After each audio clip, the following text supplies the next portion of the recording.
come up with the idea of beginning a store?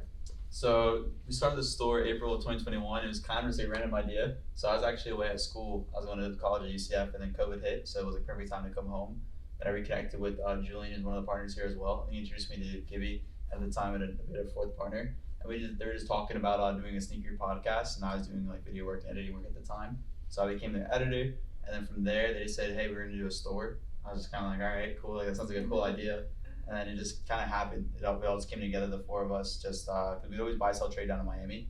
We live about 30 minutes north of here, so there was no sneaker stores really from like going north to south. So this area really needed one, so we built this up. And then basically just the four of us combined all of our money that we had, like every penny. And then we opened the doors. I think we had like 120 pairs. It was all vintage clothing.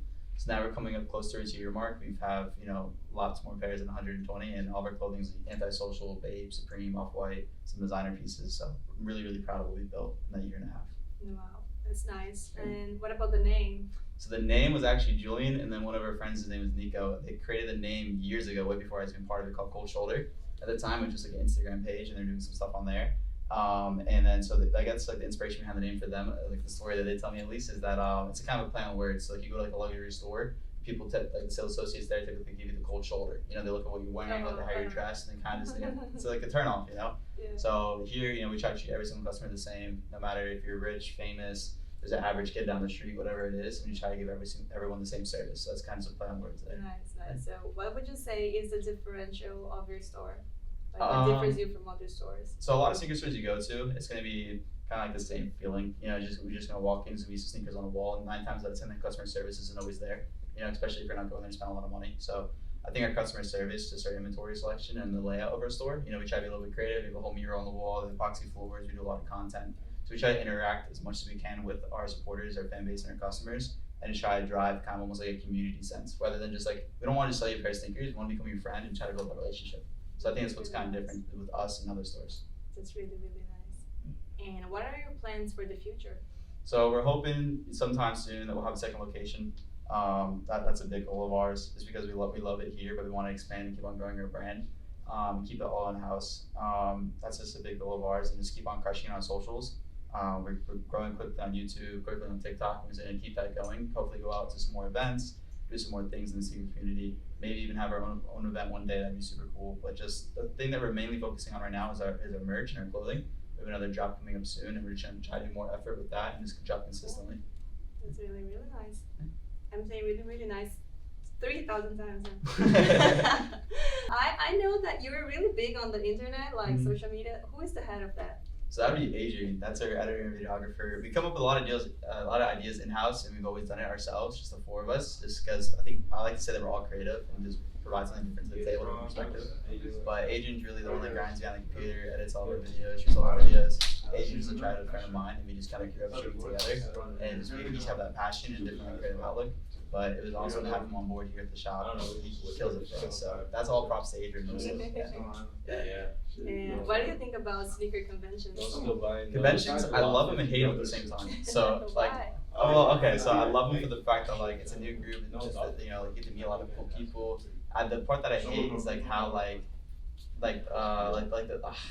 don't even want to say it's like the vendors, but it's like I feel like buy sell trading at these events is becoming harder and harder. I don't know why. I just remember like going as a kid. Like that's the part to do with just like the culture as a whole right now. Prices are extremely inflated. So like I miss like only having like $200 and going to like an event and like doing the trade up like as a kid. It's like that's coming like harder and harder now. And like going to the events is a lot more just about content, which we do the same thing. So it's just, we're just really looking to find like the coolest pair of sneakers, most expensive pair of sneakers, and stuff like that. It's no longer like that like family friendly like natural feeling. If you know what I mean, like there's a camera everywhere you look, which we're part of the problem, so I can't talk much on that. But I miss like the little like small community, which I love. The sneakers is growing, but the events are just there's so many now, and it's like a lot of these events compete within each other, like who has an event the same day or they're trying to do better. I miss that smaller community aspect of it. Really. I agree. Is there a sneaker that you think is super overrated? Black and white dunks. I feel like that's probably a popular answer. Black and white dunks. They're the new Air Force. I'm not mad at it. We saw a lot of them here, but I feel like the height that they have gained over the past couple of years now has been insane. At the height, I think by boy dunk, some sneaker stores were selling for like $4.50 a piece, which is insane. But yeah, I mean, I feel like it's a dunk that everyone should have. Nike dropped them 1,000,000 times at this point. You know, if you wanted them, you should probably hit them for retail by now. But I think that's a very overhyped shoe. Have you ever had an idea for a shoe yourself? An idea for a shoe myself. Yeah. If you could create one from zero. I haven't. I mean, I don't look at myself as like a shoe designer, but if I could have a shoe of my own, I think I would definitely make a shoe off of SB. I just love SBs. I think that's my favorite model at least. So I think having my own SB would be pretty cool. It'd probably look horrible, but it'd be cool to have. Do you own a shoe collection? I do have a small collection. I rotate a lot. I get bored with my shoes quickly. Joe definitely has the best collection out of all of us. He has a lot of heat. But I mostly just have, there's a handful of pairs of SBs. I have 3s and 4s. And then some hype stuff. That's about it. What is your holy grail? My holy grail in my collection now? I don't really have one. I sold a lot of my like expensive sneakers. I think my holy grail now would just be like my Phantoms and my Lobsters. Just like I'm always rotating. Whatever's hot, I'm just buy, sell, trading stuff right now. I keep more of a rotation in a collection now. But Joe has some heat. Joe's holy grail is probably like his Louis Vuitton Air Force Ones or his Dior ones. His fragments, he has a bunch. But yeah. So is there a sneaker that you're really looking forward to buying now? White Cement 3s. The Reimagine pair. I'm excited they're dropping a Reimagine. It's just one of my favorite silhouettes for a long time. It's a super dope colorway. So that's like one of the releases I'm looking forward to. And then there's some cool SBs coming out too this year. Yeah, true. So what got you into sneakers? So growing up, my family I didn't come from a family that was buying me new sneakers all the time. I just kind of got like one shoe for the school year, and that was it. And it had to be like a cheap shoe. So I grew up in like the LeBron era, so everyone had LeBrons when I was in middle school and high school. And so I remember going there to school and seeing everyone with like LeBrons. And then I started learning about retro. It was really like 8th grade. So I started to see I remember this one kid, he had Gamma 12s. I thought it was the coolest pair ever. And my holy grail at the time was Olympic 6s. I don't know why I just fell in love with them. And from there, it kind of sparked my interest in reselling, just because I figured if my parents aren't gonna get it for me, I had to get it for me on my own. But I was too young to have a job, so what I would do was just go to Goodwill, Pedals Closet, find used sneakers, get them up and sell them on eBay. So I started doing that. And, the first shoe that I bought myself was a Sprite LeBron 8 Low. I get it for $70. I thought I was the man. And then just from there, as where my love for sneakers started, is always buy, sell, trading. Found out about Supreme, started buying Supreme drops, selling it. It's like when you're in high school, your buyers are all there. You know what I mean? It's like the perfect time to start learning how to buy, sell, trade.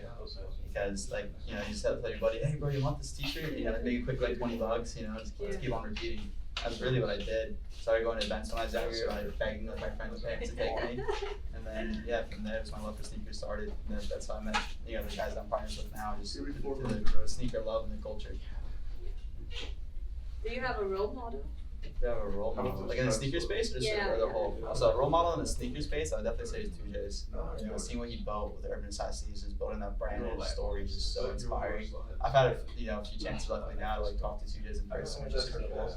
And then seeing obviously Urban Necessities, I feel like is the mecca of all resale stores. That store is just so amazing. I got to go visit the one in Vegas this past year, so seeing that in person was nuts. Their inventory is unmatched. Their customer service is unmatched. The layout is everything is beautiful.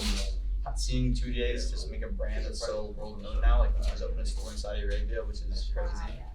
And seeing how humble he is, and seeing that he takes the time to speak to everyone and just be a great guy, that's inspiring. That's definitely someone I look up to in the sneaker space.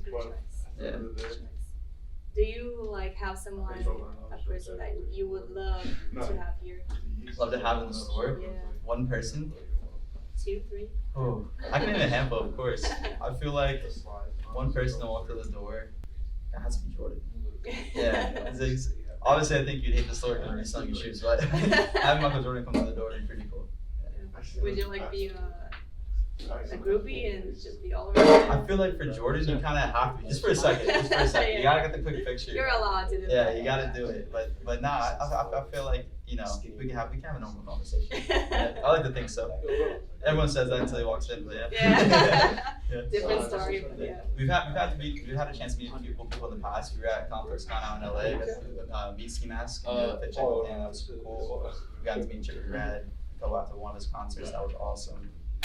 Just gonna take this. Got to meet Nav, Lil Pump at SneakerCon. It's meeting people is always cool. But then the thing that sucks about meeting people that are famous, is if they're not what you think they are. You know? True, yeah. Like it could be either they're exactly how you thought and they're amazing people, Yeah. or it's the exact opposite. You're just kind of like, dang, that part Frustrated, sucks. like, Yeah. Better in my imagination than Just this? in person. Yeah, exactly. So, but no, luckily everyone that we met have always been great people, super cool, and then we try to obviously build relationships with them. So it's nice to kind of have that group of people around, and people that can, you can help them out, and they can help you out. It's always nice to have. What about New Balance? I like New Balance. I like the 550s, I like the 990s, 2002Rs, all great silhouettes. That, confidently saying, New Balance, they make the only shoes that I can wear literally all day and they don't hurt my feet at all. So it's like, if you're going for comfort, New Balance or Yeezys are definitely the most comfortable shoes I've ever had. You know, because like I love 4s and 3s and wearing them after like 5 hours, your feet just kill you. So it's like, New Balance have definitely changed the game. The quality is a lot better than most Nike shoes now. You see a lot of cool collaborations with like Slave Umbery.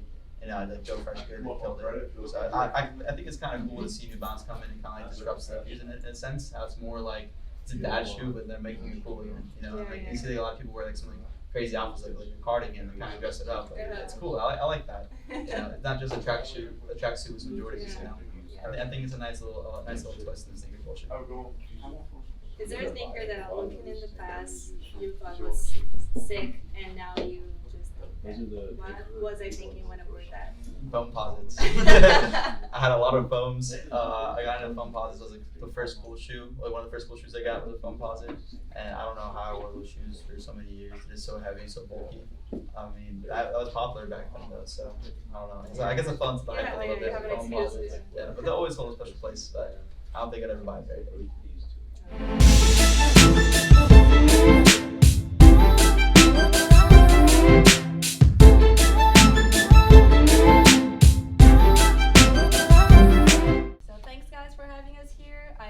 Checking out your store. We have some pretty cool stuff here. Thank you for coming by. Thank you for coming. Just for Kicks YouTube channel, check them out. They're pretty lit. Make sure you follow us on Instagram at @ColdShoulderKicks. Subscribe to our YouTube. We just hit 25K. Thank you for everyone that subscribed. So don't forget to like the video, subscribe, and follow us on social media.